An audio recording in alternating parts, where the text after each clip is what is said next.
Hello दोस्तों, मेरा नाम चंद्रशेखर है और आज के वीडियो में हम बात करने वाले हैं सिंगल स्टेटस सर्टिफिकेट या बैचलरहुड सर्टिफिकेट की। तो अगर आप विदेश में शादी करने का प्लान बना रहे हैं या अगर आप भारत में हैं और विदेश में जाके शादी करने का प्लान बना रहे हैं तो मैं आपसे रिक्वेस्ट करूंगा कि आप इस वीडियो को लास्ट तक देखना, क्योंकि मैं आपको सिंगल स्टेटस सर्टिफिकेट या बैचलरहुड सर्टिफिकेट पे पूरी जानकारी देने वाला हूँ। देखिए, हुआ क्या है कि पिछले कुछ सालों में जो इंडिया है वो दुनिया को सबसे ज़्यादा इमिग्रेंट्स देने वाला कंट्री बन चुका है। इस समय इंडियन इमिग्रेंट्स पूरी दुनिया में हैं। यूनाइटेड नेशंस के डेटा के अनुसार इस समय पूरी दुनिया में 1.5 करोड़ से ज़्यादा हिंदुस्तानी इमिग्रेंट्स हैं। और हिंदुस्तानी जो हैं अब वो शादियां कर रहे हैं अमेरिका में, ऑस्ट्रेलिया में, यूरोप में, जापान में, वियतनाम में, चाइना में। और होता क्या है कि शादी करने के लिए एक इम्पॉर्टेंट जो डॉक्यूमेंट है वो सिंगल स्टेटस सर्टिफिकेट है। पिछले एक साल में मुझे बहुत सारे लोगों ने व्हाट्सएप मैसेजेस भेजे कि सिंगल स्टेटस सर्टिफिकेट कैसे बनवाना है। तो ये वीडियो बनाने का मेन एम है आपको सिंपल शब्दों में ये बताना कि सिंगल स्टेटस सर्टिफिकेट कैसे बनता है। इससे पहले कि हम आगे बढ़ें, मैं आपसे रिक्वेस्ट करूंगा कि आप हमारे यूट्यूब चैनल को सब्सक्राइब कर लीजिए, क्योंकि हमारे चैनल में बहुत सारी ऐसी यूज़फुल जानकारी है वीज़ास के बारे में, एजुकेशन के बारे में, जो आपके लिए यूज़फुल होगी। अब हम यहाँ पे बात कर रहे हैं single status certificate. Single status यानी आप सिंगल हैं, आपकी शादी नहीं हुई है, तो आप विदेश में शादी करना चाहते हैं। अब होता क्या है कि आपको इंडिया से सिंगल स्टेटस सर्टिफिकेट बनवाना पड़ता है। अब उसमें क्या क्या रिक्वायरमेंट है, मैंने एमईए की वेबसाइट पे जाके देखा सिंगल स्टेटस या बैचलरहुड सर्टिफिकेट की क्या रिक्वायरमेंट है। उन्होंने कहा कि आप सबसे पहले एसडीएम से नोटराइज करवाएंगे, उसके बाद स्टेट के होम डिपार्टमेंट से उसको अटेस्ट करवाएंगे, उसके बाद जो मिनिस्ट्री ऑफ एक्सटर्नल अफेयर्स है वो उसे अपोस्टाइल करेगा और उसके बाद आप उसे यूज़ कर पाएंगे अगर वो कंट्री अपोस्टाइल डॉक्यूमेंट्स को मानता है।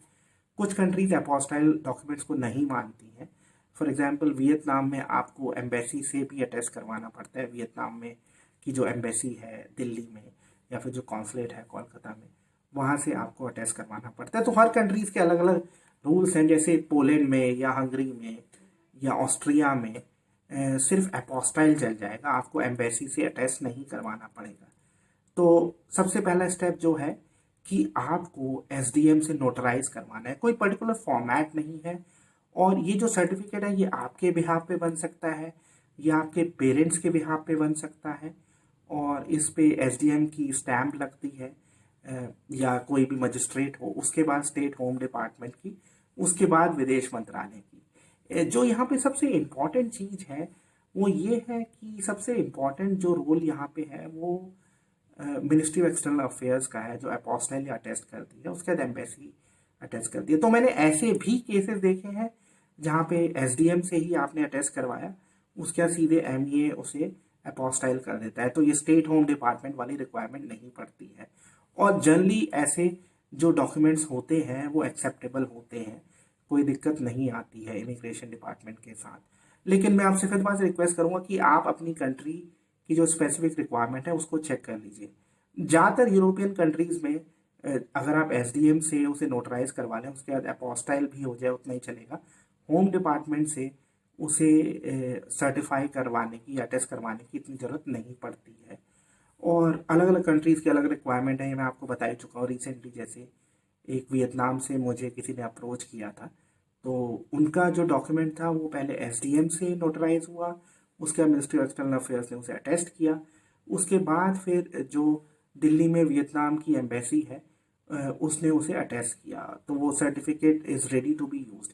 यहाँ पे एक और चीज़ मैं आपको बताऊँगा कि अगर एम्बेसी अटेस्टेशन की ज़रूरत पड़ती है तो जनरली एम्बेसी उस एरिया में होनी चाहिए जहाँ से, उस रीजन से होनी चाहिए। फॉर एग्जांपल अगर आप बंगाल से हैं या बिहार से हैं और आपका रेजिडेंस भी वहीं का है तो आपको कोलकाता में करवाना पड़ेगा। कुछ केसेस में ऐसा होता है, कुछ केसेस में सपोज करिए कि आपके पासपोर्ट पे कोलकाता का एड्रेस है लेकिन आपके पास एड्रेस प्रूफ दिल्ली का है, तो भी आप दिल्ली से जो अपना सिंगल स्टेटस सर्टिफिकेट है उसे अटेस्ट करवा सकते हैं। अगर आपके कोई और सवाल है अटेस्टेशन के बारे में तो आप मुझसे पूछ सकते हैं। मैं जाते जाते एक बार फिर दोबारा से प्रोसेस को रिपीट कर देता हूँ और मैं फॉर्मेट को भी आपके साथ शेयर करूँगा डिस्क्रिप्शन में। और उस फॉर्मेट को आपको टाइप करवाना है 100 रुपये के स्टैम्प पेपर पे। उसके बेसिस पे आप सिंगल स्टेटस सर्टिफिकेट बना सकते हैं। सबसे पहले आपको फॉर्मेट को टाइप करवाना है, स्टेप फर्स्ट। स्टेप 2 है SDM से उसे नोटराइज करवाना है। स्टेप 3 है स्टेट होम डिपार्टमेंट से उसे अटेस्ट करवाना है। स्टेप 4 है अपोस्टाइल करवाना है, अटेस्ट करवाना है। तो कई बार 4 स्टेप्स ही काफ़ी होंगे, कई बार 5वां स्टेप होता है कि एम्बेसी से अटेस्ट करवाना है उसे, जैसे मैंने आपको बताया वियतनाम का एग्जाम्पल। तो हर कंट्रीज़ के अलग अलग नियम है, प्लीज़ वो एक बार चेक कर लीजिए। और मैं ये जो सारी डिटेल्स हैं ये डिस्क्रिप्शन में भी दे रहा हूँ। अगर आपके कोई और सवाल है अपोस्टाइल के बारे में, अटेस्टेशन के बारे में, तो आप कमेंट में पूछ सकते हैं। आप स्क्रॉल में हमारा नंबर भी देख रहे हैं तो आप मैसेज भेज के भी पूछ सकते हैं। तो मैं उम्मीद करता हूँ कि ये जो वीडियो है ये आपके लिए यूज़फुल होगा और आपका शादी करने का सपना पूरा होगा। धन्यवाद।